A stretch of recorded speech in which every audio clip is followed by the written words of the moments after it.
আসসালামু আলাইকুম। আজকে আমি একটা বইয়ের রিভিউ নিয়ে আলোচনা করছি।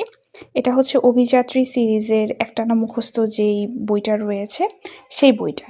এবং এখানে আপনারা পাবেন যে বাগধারা, তারপরে বিপরীত শব্দ, এক কথায় প্রকাশ, যেগুলো বলতে গেলে যে আপনাদের মুখস্থ করতে হবে, মুখস্থ জাতীয়, সেইগুলো এখানে রয়েছে। এবং আপনি যদি দেখেন এখানে কিন্তু খুবই সুন্দর করে বর্ণনা করা আছে।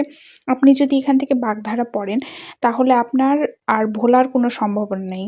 খুব সুন্দর করে ছবি আকারে কিন্তু সবকিছু বুঝিয়ে দেওয়া আছে। প্লাস এইখানে কিন্তু বিগত সালের কি বাগধারা এসেছে এবং কোনগুলো ইম্পর্টেন্ট সেগুলোও কিন্তু দেওয়া রয়েছে। বিভিন্ন জব পরীক্ষায় কিন্তু বাগধারা, বিপরীত শব্দ, এক কথায় প্রকাশ এবং পারিভাষিক শব্দ এগুলো কিন্তু আসে এবং এগুলো থেকে একটা অনেক নাম্বার কিন্তু ক্যারি করে।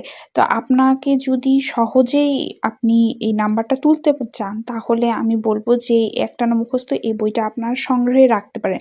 কিন্তু হ্যাঁ, যদি আপনি মনে করেন যে না আমি এই বই থেকে পড়বো না, আমি অভিযাত্রী যেই বইটা রয়েছে সেখান থেকেই পড়তে পারি, কিংবা অগ্রদূত বইয়ের পিছনেও দেওয়া আছে কিন্তু অনেকগুলো, তো সেখান থেকেও আপনারা পড়তে পারেন। কিন্তু আপনি যদি চান যে না আমার প্রস্তুতিটা আরেকটু ভালো হোক, আরেকটু ভালোভাবে আমি মনে রাখতে পারি, তাহলে আপনারা এই বইটা কিনতে পারেন।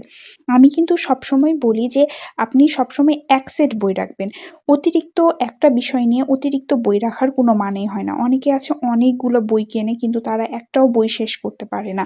কিন্তু অবশ্যই আপনাকে মাথায় রাখতে হবে যে এক সেট যে বইটা কিনবেন সেটা সম্পূর্ণ পরিমাণে যেন আপনার শেষ হয়। নতুন নতুন বই না কিনে এক সেট বই কেনাই ভালো।